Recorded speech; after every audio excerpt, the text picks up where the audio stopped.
What's up, guys? It's Chris, and just like you, I'm one with the Force. Before we get going on today's topic, be sure you leave a like on this video, as it really does help me out. And if you're new, join me and subscribe, baby. Alright, you guys, I'm just blown away by that episode. Episode 10 of Season 7, Part 2 of the Siege of Mandalore. Something special. Not as action-packed as the last one, but just as good.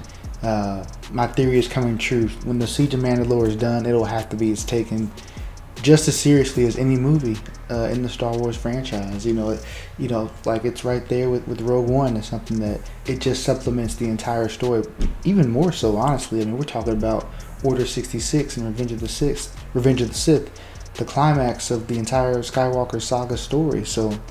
And in this episode, they just say so many things that make you think about the different movies. Obviously, Revenge of the Sith the most, but even the original trilogy and just the Empire era. And Maul gives some quotes talking about things that make you think of the Rise of Skywalker. He's talking about Darth Sidious always in the shadows. This episode was great for that. Maul was fantastic. A lot of great quotes from Maul throughout the episode. Some great action there at the end.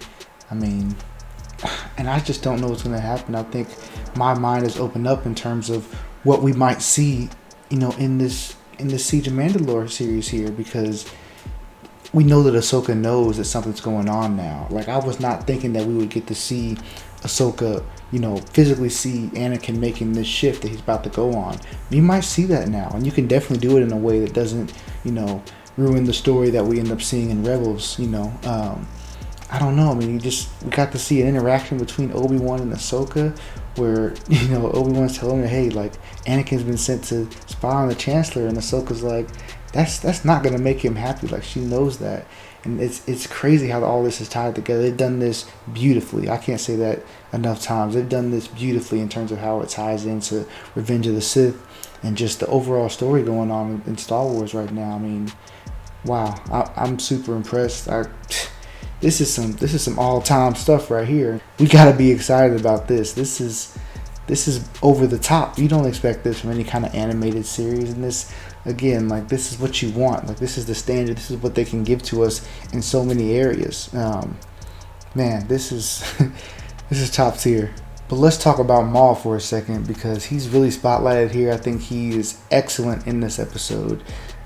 Just figuring out everything that he knows, how he plans on counteracting what's about to happen with Darth Sidious and the Empire is about to rise. He's like, we're going to take advantage of this chaos. We know he has the Crimson Dawn. We know he has the crime syndicates during the Empire era. And they show three of his, top leaders in the crime syndicate. And I think I see the guy from Solo. I could be wrong. It doesn't look exactly like him, so I can't tell. But I would think that'd be him. As much as they're tying things in together, in this season 7, we already saw they went to, where was it, where they get the coaxium in Solo. Kessel, they went there earlier in this season. So they're really putting some things together. But anyway, Maul just knowing about Anakin being Sidious's new apprentice, just knowing about, or he doesn't know exactly how it's going to happen, but in theory he knows about Order 66. This is all great stuff getting to see, and he's trying to tell them, even at the end of the episode, he's like, "Hey, we're all going to die. Like, let me live. Like, I can tell you guys, but